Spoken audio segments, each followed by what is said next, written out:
5 Stoic Ways to Change Your Life. Stoicism offers valuable wisdom for personal growth and self-improvement. Here are 5 Stoic quotes that can help you change your life. 1. The chief task in life is simply this: to identify and separate matters so that I can say clearly to myself which are externals not under my control, and which have to do with the choices I actually control. Epictetus. This quote emphasizes the importance of focusing on what you can control in your life, such as your thoughts and actions, and letting go of concerns beyond your control.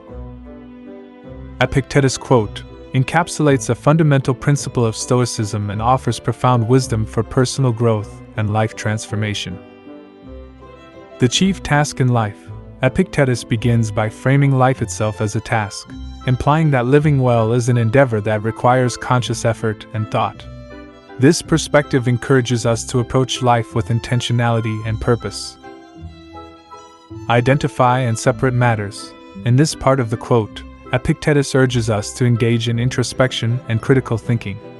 It's about discerning the various elements and events in our lives and making distinctions among them.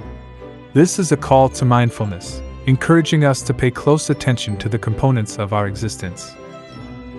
Externals not under my control. Epictetus highlights a crucial distinction between two categories: things we have control over and things we don't. Externals refer to circumstances, events, and outcomes that are beyond our influence. These can include the weather, other people's opinions, and even some aspects of our own physical health. Choices I actually control. On the other hand, Epictetus draws our attention to the choices we make. This encompasses our thoughts, attitudes, behaviors, and reactions. These are the aspects of our lives over which we have agency and control. By emphasizing this distinction between what's within our control and what isn't, Epictetus offers a framework for achieving greater peace and fulfillment. Acceptance of the uncontrollable. When we recognize that many things in life are beyond our control, we can learn to accept them as they are. This acceptance reduces stress, anxiety, and frustration. For example, if it starts raining on a day we planned for outdoor activities, accepting this as an external, uncontrollable factor can help us adapt and find alternative ways to enjoy our day. Focus on what you can control. Once we identify what we can control, we should direct our energy and attention towards these areas. This can involve setting meaningful goals, making ethical decisions, and working on personal growth. For instance, if you're striving for better physical health, you can control your diet, exercise routine, and lifestyle choices. Emotional resilience. Understanding the difference between controllable and uncontrollable factors helps build emotional resilience. Instead of reacting emotionally to external events, we can choose our responses with wisdom and equanimity. For example, if someone criticizes us, recognizing that we can control our reaction, choosing not to take it personally, empowers us to maintain emotional balance. In essence, Epictetus' quote serves as a blueprint for a Stoic approach to life. It encourages us to cultivate mindfulness, embrace acceptance, and focus our efforts on the aspects of our lives that are within our control. By doing so, we can lead a more peaceful, purposeful, and fulfilling life, even in the face of adversity and uncertainty. 2. The key is to keep company only with people who uplift you, whose presence calls forth your best. Epictetus. Surrounding yourself with positive and supportive individuals can have a profound impact on your life and personal development. Choose your company wisely. This quote highlights a fundamental principle of Stoicism: the importance of choosing your company wisely. Epictetus, a Stoic philosopher, believed that the people with whom you surround yourself can significantly influence your character, actions, and overall well-being. Here's a more in-depth exploration of this idea. Influence on character. Our interactions with others can have a profound impact on our character. When you spend time with individuals who are positive, virtuous, and morally upright, their values and behaviors can rub off on you. Being in the presence of people who exhibit qualities like kindness, wisdom, and integrity can inspire you to cultivate these virtues in yourself. Emotional well-being. The people you choose to be around can also influence your emotional state. Negative, toxic, or pessimistic individuals can drain your energy and bring you down emotionally. On the other hand, spending time with supportive and uplifting people can boost your mood, reduce stress, and contribute to your overall sense of well-being. Motivation and ambition. Surrounding yourself with ambitious and motivated individuals can be a powerful source of inspiration.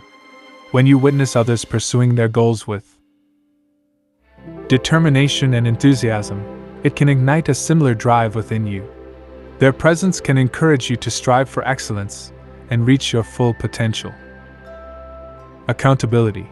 Being in the company of those who uphold high standards can help keep you accountable for your actions. When you have friends or mentors who hold you to your commitments and encourage you to stay on the path of self-improvement, you are more likely to follow through with your goals and resolutions. Personal growth. Epictetus' quote also suggests that the right company can bring out the best in you. Being around people who challenge you intellectually, support your personal growth, and encourage you to step out of your comfort zone can lead to profound self-improvement. Avoiding negative influences. Equally important is the idea that you should distance yourself from individuals who have a negative impact on your life. Those who consistently engage in harmful behaviors, promote unethical values, or foster a toxic atmosphere can hinder your progress and personal development. In essence, Epictetus is urging us to be selective in our choice of companions. By intentionally seeking out and nurturing relationships with individuals who uplift us and bring out our best qualities, we can create an environment that fosters personal growth, virtue, and happiness. Additionally, this quote underscores the Stoic idea that while we may not have control over external circumstances, we do have control over the company we keep, and this choice can significantly shape our lives. 3. We suffer more in imagination than in reality. Seneca. Often, our fears and anxieties are products of our imagination. This quote reminds us to confront our worries and fears, as they are often less daunting in reality than they appear in our minds. The power of imagination. The human mind is a remarkable tool capable of incredible creativity and innovation. However, it also has a propensity for imagining worst-case scenarios and dwelling on negative thoughts. When faced with uncertainty or potential difficulties, our imagination can run wild, conjuring up vivid scenarios of catastrophe or failure. Anxiety and overthinking. Seneca's quote highlights the connection between our imagination and our emotional well-being. Anxiety often stems from overthinking, ruminating on what might go wrong in the future. We create mental scenarios filled with stress and suffering, even though these events have not yet occurred. This constant worry can lead to emotional distress and even physical symptoms of stress. The discrepancy between perception and reality. One of the core teachings of Stoicism is the distinction between what is under our control, our thoughts, actions, and choices, and what is not, external events and circumstances. Seneca's quote underscores how our imagination tends to blur this line. We suffer more in our imagination because we allow our thoughts to be consumed by things beyond our control. We mistake our perceptions for reality. Real-life examples consider common scenarios where we suffer in our imagination more than in reality. Public speaking. Many people fear public speaking, often imagining worst-case scenarios like stumbling over words or being humiliated. In reality, these situations are rarely as disastrous as we envision. Job interviews. The anticipation of a job interview can lead to sleepless nights and excessive stress as we imagine all the ways it could go wrong. In most cases, the actual interview is far less daunting. Health concerns. When we experience minor symptoms or health issues, we might imagine serious illnesses, leading to unnecessary anxiety and suffering until we consult a medical professional. Coping strategies. Seneca's wisdom offers a valuable coping strategy for dealing with this tendency to suffer in our imagination. It encourages us to practice mindfulness and rationality. Instead of letting our minds dwell on catastrophic scenarios, we can practice mindfulness. Be present in the moment and observe your thoughts without judgment. Recognize when your imagination is running wild and try to bring your focus back to the present. Challenge irrational thoughts. When you catch yourself imagining the worst, ask yourself if these thoughts are based on evidence or irrational fear. Often, you'll find that your fears lack a solid foundation in reality. Focus on what you can control. Stoicism teaches us to concentrate on what we can control: our thoughts, actions, and responses. By doing so, we can minimize the suffering caused by our imagination. A path to inner peace. Seneca's quote ultimately guides us toward inner peace and emotional resilience. By acknowledging the power of our imagination and learning to temper it with reason and mindfulness, we can reduce unnecessary suffering and lead a more balanced and contented life. Stoicism offers a framework for cultivating this wisdom, reminding us that the greatest battles we face often occur within our own minds. 4. He who is not a good servant will not be a good master. Seneca. This quote underscores the importance of self-discipline and self-mastery. To lead a fulfilling life, you must first learn to govern yourself before trying to influence or control external circumstances. At its core, this quote highlights the interconnectedness of leadership and service, emphasizing that one's ability to lead effectively is intimately tied to their capacity for servitude and humility. Let's delve into an extended elaboration of this concept. Servitude and humility. Seneca suggests that to excel as a master or leader, one must first learn the virtues of servitude and humility. This implies that humility is not a sign of weakness but a prerequisite for effective leadership. A leader who humbly acknowledges their limitations and treats others with respect is more likely to gain the trust and loyalty of their followers. Understanding both sides. To be a good servant, you must understand the needs, desires, and challenges of those you serve. This understanding is essential for a leader as well. A good master must empathize with the people they lead, appreciating their perspectives and concerns. By having experienced servitude, a leader can better relate to their subordinates and make decisions that benefit the entire team. Leading by example. Seneca's quote also suggests that leadership is not just about issuing commands, but about setting an example through one's actions. A leader who has been a good servant understands the importance of hard work, dedication, and integrity. They lead by demonstrating these qualities, inspiring their team to follow suit. Earning respect. A person who excels in servitude gains respect and trust from others. This respect, once earned, can be leveraged effectively in a leadership role. People are more likely to follow a leader they respect and trust, making the transition from servant to master more successful. Avoiding abuse of power. Seneca's quote serves as a warning against the abuse of power. Those who have never learned the art of servitude may be prone to misuse their authority, leading to a tyrannical or ineffective leadership style. Conversely, someone who has been a good servant is less likely to exploit their position and more likely to use their power for the greater good. Cultivating empathy. A good servant develops empathy through their experiences, which can be a powerful asset in leadership. Understanding the needs and feelings of others allows leaders to make decisions that consider the well-being of their team, fostering a positive and productive working environment. Continuous improvement. Seneca's quote implies that the journey from servant to master is one of continuous improvement. It suggests that growth and self-awareness are essential components of effective leadership. Leaders who recognize the value of self-improvement are more likely to adapt to changing circumstances and lead with wisdom. In summary, Seneca's quote emphasizes that leadership is not a position to be taken lightly or arrogantly. Instead, it should be approached with humility, empathy, and a commitment to servitude. Those who have mastered servitude are better equipped to lead, as they understand the intricacies of human nature, earning respect, and using their power responsibly.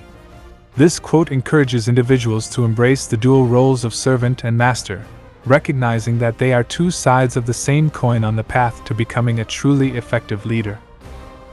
5. The soul becomes dyed with the color of its thoughts. Marcus Aurelius. Your thoughts shape your character and ultimately your life. Cultivate positive and constructive thoughts to lead a more meaningful and virtuous life. Certainly. Marcus Aurelius quote. The soul becomes dyed with the color of its thoughts. Encapsulates a profound insight into the relationship between our thoughts and our inner character, highlighting the transformative power of our mental state on our overall well-being and behavior. Let's delve into an extended elaboration of this thought-provoking statement. The nature of the soul. In Stoic philosophy, the soul represents the core essence of an individual. It is the seat of one's emotions, desires, and values. According to Stoicism, the soul is malleable and can be shaped by our choices and actions. Metaphorical imagery. Marcus Aurelius uses the metaphor of dying to illustrate the idea that our thoughts have a profound and lasting impact on our inner selves. Just as dye penetrates and colors a fabric, our thoughts penetrate and influence the very essence of our being, our soul. The power of thoughts. Thoughts are the building blocks of our consciousness and drive our actions. They are not ephemeral. Rather, they shape our attitudes, decisions, and behaviors. Positive and virtuous thoughts lead to positive and virtuous actions, while negative and destructive thoughts can lead to harmful behaviors. Self-awareness. This quote underscores the importance of self-awareness and introspection. To change and improve ourselves, we must first be aware of our thoughts and their impact. By examining our thought patterns, we gain insight into our values, beliefs, and attitudes. Responsibility for our inner world. It places the responsibility for the state of our soul squarely on our shoulders. We have agency over our thoughts and can actively choose to cultivate positive and virtuous ones. This aligns with the Stoic principle that the only things we truly control are our thoughts and actions. Impact on behavior. Our thoughts influence not only our inner state but also our external actions. If we consistently think in terms of kindness, courage, and wisdom, these qualities will manifest in our behavior. Conversely, a mind filled with negativity and vices will likely result in unwise and harmful actions. The pursuit of virtue. Stoicism places a strong emphasis on the cultivation of virtue as the path to a eudaimonic life, a life characterized by flourishing and well-being. Virtuous thoughts lead to virtuous actions, which, in turn, lead to a virtuous and fulfilling life. Transformation and growth. The quote implies that change is possible. Our thoughts are not fixed, they can evolve over time. Through conscious effort and practice, we can gradually transform our inner selves, allowing us to become better individuals. Mindfulness and meditation. Marcus Aurelius' Meditations, from which this quote is taken, is essentially a personal journal of his Stoic reflections. It highlights the value of journaling, mindfulness, and meditative practices as tools for examining and improving the color of our thoughts. In essence, Marcus Aurelius' quote serves as a profound reminder of the pivotal role our thoughts play in shaping our character, actions, and ultimately, the quality of our lives. It encourages us to be mindful of our thought patterns, to nurture virtuous thoughts, and to take responsibility for the ongoing process of self-improvement and personal growth. These Stoic quotes encourage self-reflection, mindfulness, and the pursuit of wisdom to help you bring about positive change in your life. Which tip caught your attention the most? Let us know in the comments below. And don't forget to like and subscribe for more content designed to fuel your creativity and positivity. Until next time, stay positive and keep embracing the wonders of your hard work. Stay happy, and thank you for watching. I hope you enjoyed today's video. Check out my website in the description below to see what I'm writing. Peace.